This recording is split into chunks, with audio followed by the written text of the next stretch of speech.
오늘은 세종의 바로 아래 친동생이었던 성령대군의 유적지를 찾아가 봅니다. 잠시 뚝방길을 걷고 있는데요. 아주 조용한 동네입니다.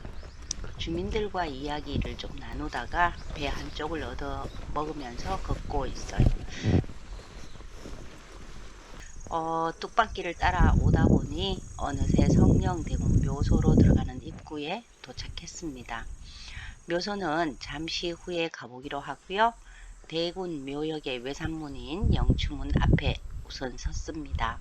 향토문화유적 제2호로 지정된 성령대군 유적지의 관리가 잘 되고 있는 듯 보입니다. 태종은 아끼던 아들 성령대군이 홍역으로 만 12세 7개월의 어린 나이에 세상을 떠나자 이를 비통해하며 분묘 앞에 대자함을 지어 아들의 명복을 빌고 당시 사할리동이었던 지명을 대자동이라 명명하여 현재까지 이르렀다고 합니다. 대자사는 임진 외란 때 폐사된 대자함 자리에 대신 사당을 세웠기 때문에 붙은 이름입니다. 세종의 셋째 아들이 꾼 무릉도원에 대한 꿈을 주제로 한 무릉도원도가 있는데요.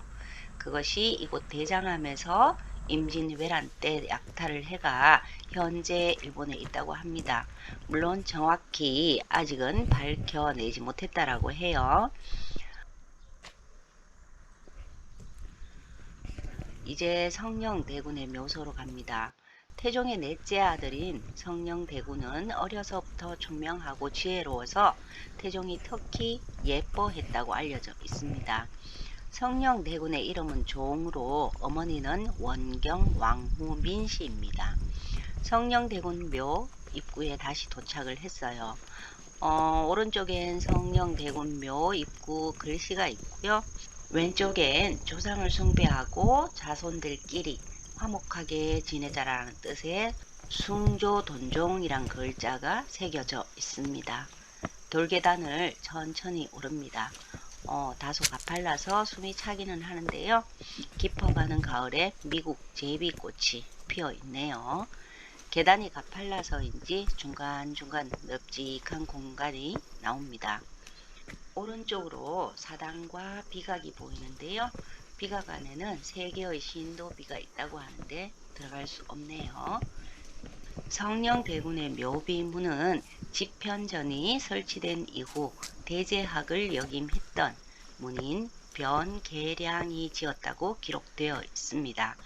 아직 많은 유적지를 둘러보지는 못했지만 고양시만 해도 유무형의 유적이 66호까지 지정되어 있고 이 중 일부는 경기문화재로 지정이 되었을 만큼 굉장히 많은 문화재가 있는데요. 앞으로 찬찬히 둘러볼 예정입니다.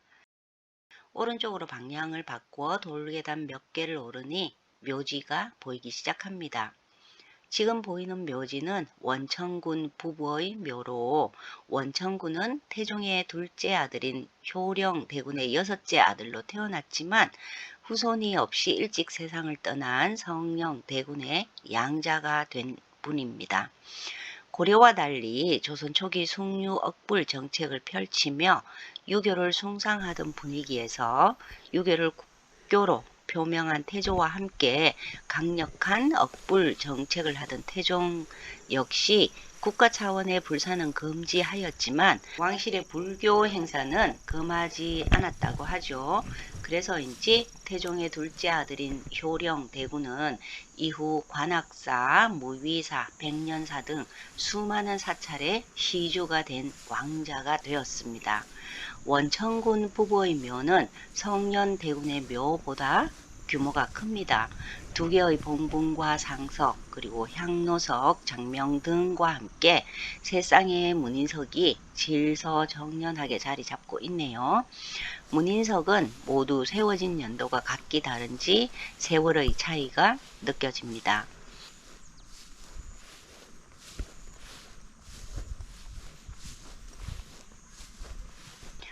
원천군 부부의 묘를 옆으로 돌아서 성령대군의 묘로 갑니다. 성령대군의 묘를 둘러보기 전에 뒤돌아서서 원천군 부부의 묘를 뒤에서 바라본 모습입니다.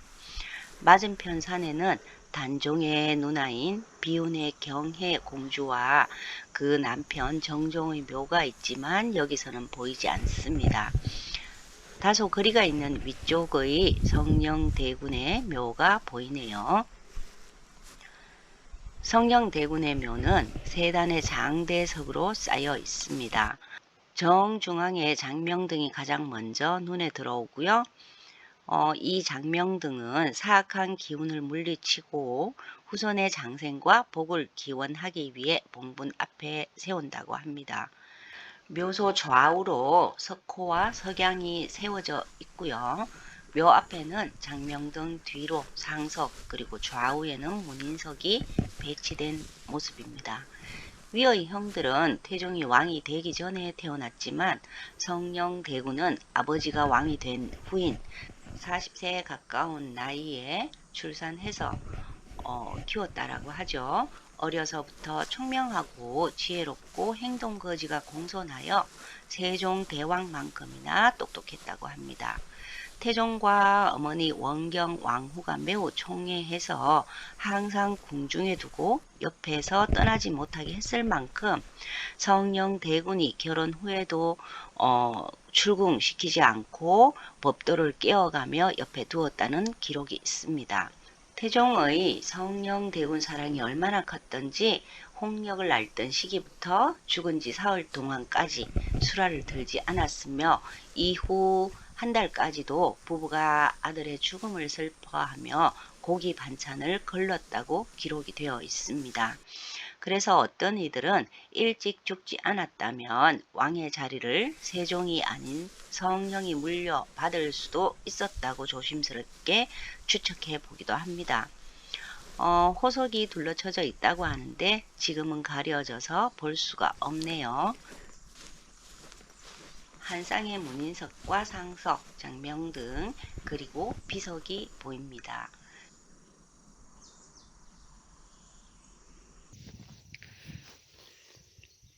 큰 벼룩 아제비가 잔디 사이 곳곳에 피어 있네요. 조선 초기 의학이 국가 운영에 중요한 역할을 한 이유도 어찌 보면 성령대군의 홍역과 무관하지 않았을 것 같다는 생각이 듭니다. 세종대왕은 유교적 이념과 실용적 접근을 결합하여 향약집 성방이라는 의학서를 완성하도록 했었죠. 태종이 직접 지었다는 현판이 걸려있는 성령대군의 사당 대사자 모습입니다.